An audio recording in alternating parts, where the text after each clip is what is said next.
Sir ఉత్తరప్రదేశ్లో 80 స్థానాలకు సంబంధించి సర్వే సంస్థ News18 ఎన్డీఏ కూటమికి 68 నుంచి 71 సీట్లు వచ్చే ఛాన్స్ ఉందని, ఇండియా కూటమికి 9 నుంచి 12 సీట్లు వచ్చే ఛాన్స్ ఉందని.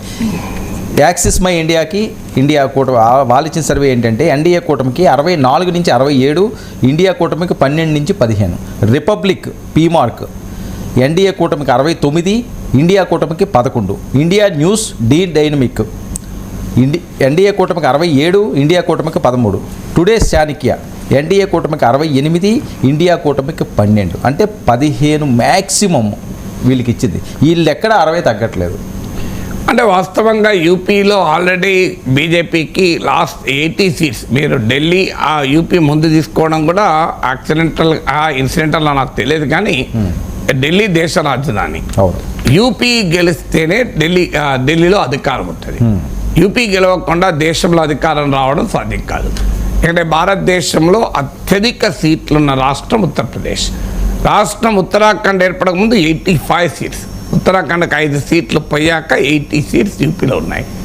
ఆ తర్వాత సెకండ్ ప్లేస్లో మహారాష్ట్ర ఉంటుంది, 48 సీట్స్. అవును సార్. అంటే యూపీకి మహారాష్ట్రకు కూడా యూపీలో ఉన్న సీట్లలో 60%. అందువల్ల ఉత్తరప్రదేశ్ గెలవకుండా దేశాన్ని గెలవడం సాధ్యమే కాదు. సో అక్కడ యూపీకి వచ్చేవరకు ఏమవుతుంది అంటే బీజేపీ చాలా బలీయమైన శక్తిగా ఎమర్జ్ అయి ఉంది. మీకు బహుజన్ సమాజ్ పార్టీ వీక్ అయింది, బీజేపీ బలంగా ఉండడం లాస్ట్ ఎలక్షన్లో కూడా 62 సీట్ల స్వయాన గెలుచుకుంది. సో మిత్రపక్షాలతో కలిపితే ఇప్పుడు ఏమీ సీట్లు పెరగడం లేదు. వాస్తవంగా 15 సీట్లు కనుక ఇండియా కూటమి గెలిస్తే బీజేపీ బలం తగ్గినట్టే లెక్క కంపేర్ టు లాస్ట్ ఎలక్షన్. 1-2 తగ్గడమే తప్ప పెరగడం కాదు. సో యూపీలో కొంత దెబ్బ తగులుతుంది అని అందరూ అంచనా వేశారు.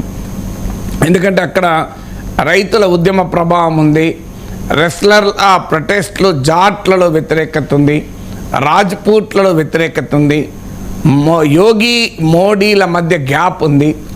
సో ఇవన్నీ ఫ్యాక్టర్స్ కూడా రామాలయం గతంలో లాగా పోలరైజ్ చేయడం లేదు.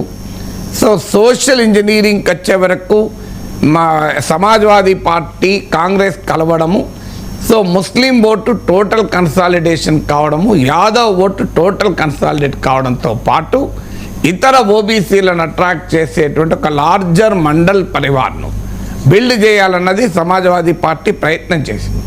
బీఎస్పీ వీక్ అయిన తర్వాత బీఎస్పీ అనుకూల జాతవ్ ఓటర్లను ఆకర్షించడానికి ఎస్పీ పెద్ద ప్రయత్నం చేసింది. ఎందుకంటే బీఎస్పీ బలంగా ఉన్న రోజుల్లోనే నాన్ జాతవ్ దళితులను బీజేపీ అట్రాక్ట్ చేసింది. సో నాన్ జాతవ్ దళిత్ బీజేపీతో ఉన్నారు కనుక జాతవ్ దళిత్ను సమాజ్వాదీ పార్టీ అట్రాక్ట్ చేసే అవకాశం ఉంది. కానీ ఇవన్నీ చేసినా కూడా ఎస్పీ లాస్ట్ టైం బీఎస్పీతో కలిసి పోటీ చేసింది, ఈసారి కాంగ్రెస్తో కలిసి పోటీ చేసింది. కానీ జరిగినటువంటి డైమెన్షన్ ఏంటంటే ఎన్డీఏమో విస్తరించింది.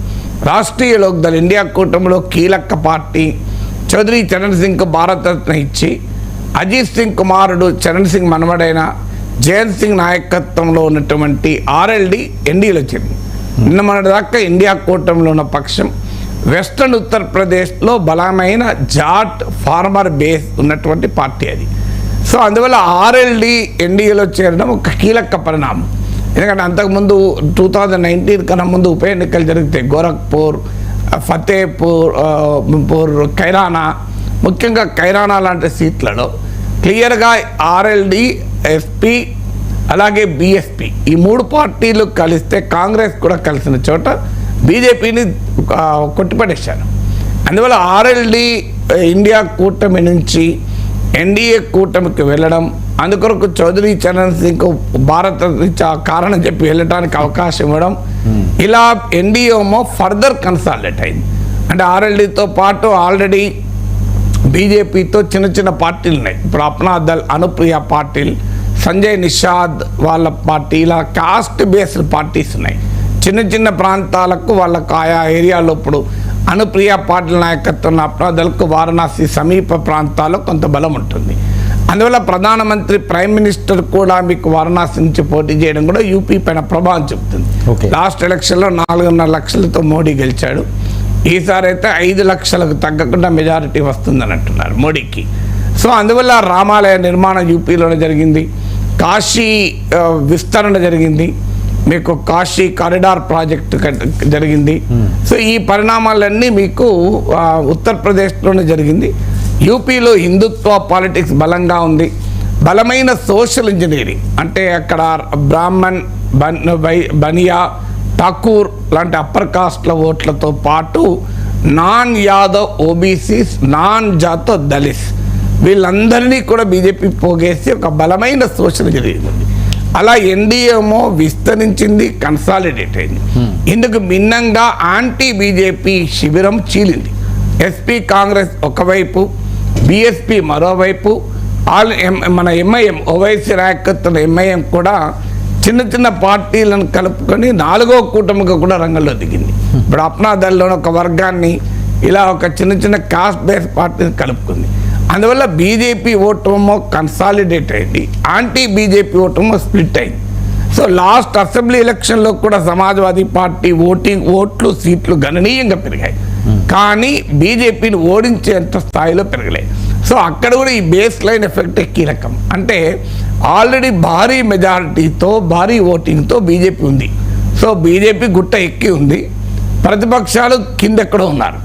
సో వీళ్ళు ఎంత ఫాస్ట్గా పైకెక్కినా, బీజేపీ గుట్ట మీదకెళ్ళి కొంత దిగినా స్టిల్ ఎత్తు మీద బీజేపీ ఉంటుంది. సో దాన్నే బేస్ లైన్ ఎఫెక్ట్ అంటారు. సో అందువల్ల యూపీలో ఇంకాస్త ప్రతిపక్షాలు మెరుగ్గా పర్ఫామ్ చేయవచ్చు. ఎందుకంటే అగ్రికల్చర్ రైతాంగ వ్యతిరేకత ఉంది, యూత్లో అన్ఎంప్లాయ్మెంట్ గురించి ఆందోళన ఉంది, ధరల పెరుగుదల మీద వ్యతిరేకత ఉంది. ఒకప్పట్లాగా అయోధ్య ఇష్యూ పోలరైజింగ్గా లేదు.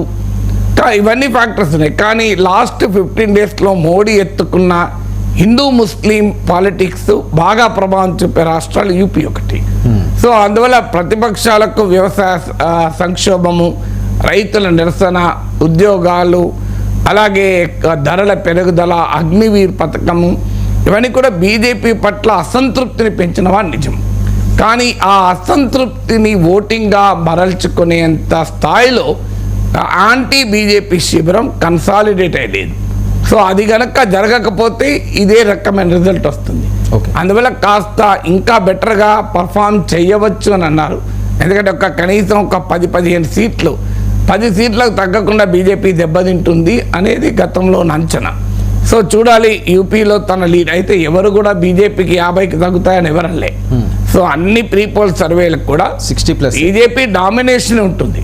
అయితే 50+, 60+ అనేది చర్చ తప్ప బీజేపీ డామినేషన్కు ఛాలెంజ్ ఉంటుందనేది ఎవరు అనలేదు అక్కడ. ఎందుకంటే యోగి ఆదిత్యనాథ్ బలాన్ని కూడా మోడీ గుర్తించి ప్రత్యేకంగా దేశంలో ఏ ముఖ్యమంత్రిని మోడీ ఎక్నాలెడ్జ్ చేసిన చరిత్ర లేదు మీకు, మోడీ ఎక్కడా కూడా. కానీ యూపీలో యోగిని ఎక్నాలెడ్జ్ చేశాడు. సో అందువల్ల యోగి పట్ల మోడీ చిన్న చూపు చూస్తున్నాడు. మరి మోడీ మళ్ళీ వస్తే యోగి పదవి పోతుందన్న ప్రచారం జరిగితే యోగి ఆదిత్యనాథ్కు ఉన్న వెనకాల ఉన్న ఠాకూర్ ఓటు, రాజ్పూట్ ఓటు పోతుందని గమనించి యోగిని చివరి నిమిషంలో మోడీ ఎలివేట్ చేసి కూడా మాట్లాడాడు. సో అలాగే మాఫియాను కంట్రోల్ చేయడంలో యోగి ఆదిత్యనాథ్ ప్రభుత్వం చూపెట్టినటువంటి చొరవ కావచ్చు, లేదా వెల్ఫేర్ స్కీమ్స్ ప్రభావం కావచ్చు, ఇలాంటివి కూడా యోగి పాలన పట్ల వివాదాలు ఉన్నప్పటికీ కూడా అనుకూలతలు కూడా ఉన్నాయి. సో అవన్నీ బీజేపీకి అడ్వాంటేజ్గా మారాయి. ప్రధానంగా ఉన్నది ఏంటంటే బీజేపీ కన్సాలిడేట్ అయి ఉంది, అది ఎక్స్పాండ్ అయి ఉంది, ఆ ప్రతిపక్ష శిబిరం విడిపోయి ఉంది. అయినా కూడా ప్రతిపక్షం కాస్త ఇంప్రూవ్ అయ్యే అవకాశం యూపీలో కనబడుతుంది. But how much it improves అంటే ఇప్పుడు 15 సీట్లు రావడం కూడా ఒక ఇంప్రూవ్మెంటే, కానీ అంతకన్నా ఇంకా ఎక్కువ తెచ్చుకుంటుందా అనేది చూడాలి. సార్, ఈ వారణాసి, అయోధ్య, ఈ శివరామ స్మరణే మోదీకి ఒక పాజిటివ్ వైబ్రేషన్ తెస్తున్నదా? అంటే అది డెఫినెట్గా అది ఇంపార్టెంట్ పాలిటిక్స్. లేకపోతే ఎందుకు మాట్లాడతా, లాస్ట్ వరకు కూడా హిందూ ముస్లిం మాట్లాడాడు కదా. సో అందువల్ల అంటే రామనామ ప్రభావము, రామాలయ ప్రభావము మనకు సౌత్ ఇండియాలో అంత ప్రభావం కనబడకపోవచ్చు, కానీ నార్త్లో రిలీజియాసిటీ చాలా ఎక్కువ. సో నార్త్లో యాంటీ ముస్లిం సెంటిమెంట్ కూడా ఎక్కువ. ఎందుకంటే అక్కడ నేరుగా మా ముస్లిం రాజుల దురాక్రమణలను ఎదుర్కొన్నటువంటి ప్రాంతం కదా. అందువల్ల సౌత్ ఇండియాలో మనకు ఒక హైదరాబాద్ రాష్ట్రం మినహా ముస్లిం రాజు ప్రభావం లేదు కదా. మీకు అక్కడికి వచ్చే వరకు ముస్లిం రాజుల ప్రభావం హైయెస్ట్గా నార్త్ ఇండియాలో ఎదుర్కొన్నారు. సో అందువల్ల డెఫినెట్గా కమ్యూనల్ అప్పీల్ అనేది మిగతా సౌత్ కన్నా నార్త్లో దాని ప్రభావం చాలా ఎక్కువగా ఉంటుంది.